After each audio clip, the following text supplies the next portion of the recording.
Hello বন্ধুরা, আমরা অনেকেই মুরগি পালি, কিন্তু মুরগি যে কিভাবে পালতে হয় অনেকেই জানি না।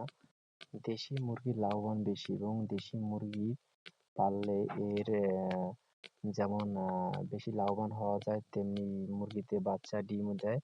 তবে যতটা মুরগি পালেন, আপনারা যদি পারেন যে বাইরে থেকে খাদ্য না খাওয়ানো, যেমন আমি খাওয়ানো খাদ্য হচ্ছে এখানে ডাল খাওয়াচ্ছি, চাল খাওয়াচ্ছি, ভাত খাওয়াচ্ছি।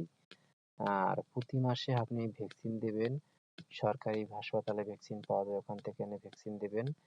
এবং দেখেন, আমি যে মুরগিগুলো পালতে আছি, আমার এক একটি মুরগির দাম হয় 500 থেকে 700 টাকা এবং 800 টাকা। এই মুরগিগুলা বেশিরভাগই এখানে রাও মুরগি আছে, মোরগ আছে এবং বাচ্চারা আছে। এরা প্রতি 40 থেকে 35টা 25টা ডিম দেয়, এবং আমার প্রতি বছরে মুরগি থেকে ভালো অংশের টাকা লাভ আসে। আমি চাই আপনারা লাভের অংশ থাকুক, এবং কিভাবে পালন করবেন আমাকে কমেন্ট বক্সে জানাবেন, আমি আপনাদেরকে জানিয়ে দেব।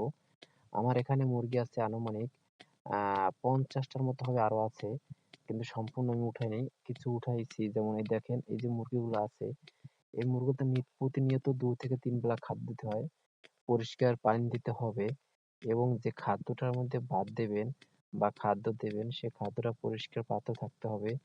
এবং প্রতিনিয়ত এই যে মুরগিগুলাকে আপনারা ভিটামিন সি খাওয়াবেন, যে ভিটামিন সি খাওয়ালে মুরগির সবল হয়। এবং পাশাপাশি আপনারা মাল্টি মিনারেলস খাওয়াবেন, সিরাপ খাওয়াবেন, এবং AD3 সিরাপ খাওয়াবেন। এতে মুরগির ডিম ভালো দেবে, মুরগি দ্রুত আবার ডিমের খোসা, ডিম এসব মজবুত হবে, এবং প্রতিনিয়ত এরা সবল থাকবে। এবং একটু স্বাস্থ্যকর মুরগির দাম একটু বেশি হয়ে থাকে। আপনারা অনেকে মুরগি পালেন, কিন্তু মুরগি যখন শীতকালে আসে, তখন আপনারা মুরগির বাসাটা কিন্তু এটা বাতি দিবেন, যাতে ভোল্টেজটা পায়। অনেক সময় মুরগির আবহাওয়াজনিত ঠান্ডা লেগে থাকে, এবং ঠান্ডা লাগার কারণে অনেক সময় মুরগি ঝিম দিয়ে বয়ে থাকে।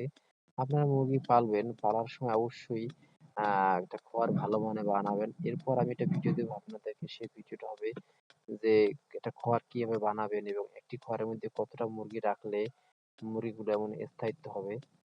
এই দেখেন, আমি যে মুরগিকে খাওয়া দাওয়া দিচ্ছি, এই মুরগিটা আহ দেশি জাতের মুরগি। এখানে অনেক জাতের মুরগি আছে, তবে এই যে কালো মুরগি দেখছেন, সাদা ফুটফুটে দেখছেন, আর আমার রাও মুরগি আছে। এটাকে খুব খুব ডাক দেয়, এবং ডাক দিলে সকালবেলা ঘুম ভেঙে যায়। যখন আমার রাজা বাবু বা রাজার মতো দেখতে মুরগি, এটা ভাবসাব আছে। দেখেন, এই মুরগিটা তো সব মুরগি খায় না। আবার যখন এই মুরগিটি চলে যাবে, তখন দেখবেন আর অন্যান্য মুরগি আসবে। আপনারা যদি ভালো মানের মুরগি পালতে চান, তাহলে আমার ইনবক্সে জানাবেন, এবং কিভাবে পালন হয় সেটা বলে দেবো। হুম, একটি মুরগি থেকে আপনি অনেক কিছু প্রতি বছর ভালো টাকা ইনকাম করতে পারবেন। একটি খামার থাকলে, মুরগির খামার থাকলে একটা প্রচেষ্টা, একটি সংসার, অন্যান্য অনেক কিছু চলে যায়। দেখেন, আমার মুরগিগুলা কিন্তু খুব একটি সচ্ছল, সুস্থ এবং ভালো আছে। আপনারা দোয়া করবেন আমার জন্য, আমি যেন আরো আপনাদেরকে এরকম সুন্দর সুন্দর ভিডিও দিতে পারি। আমাকে সত্যি উৎসাহিত করবেন। আমি দোয়া করি আপনারা সবসময় এরকম ভালো জাতের মুরগি পালবেন। দেখেন, আমি মনে হইচই করতে আছে, দেশি জাতের মুরগি দেখতে খুবই ভালো লাগে। যারা ভাই বোনেরা আছেন বা মারা আছেন, তারা আমাকে একটু ফলো দিয়ে পাশে থাকবেন।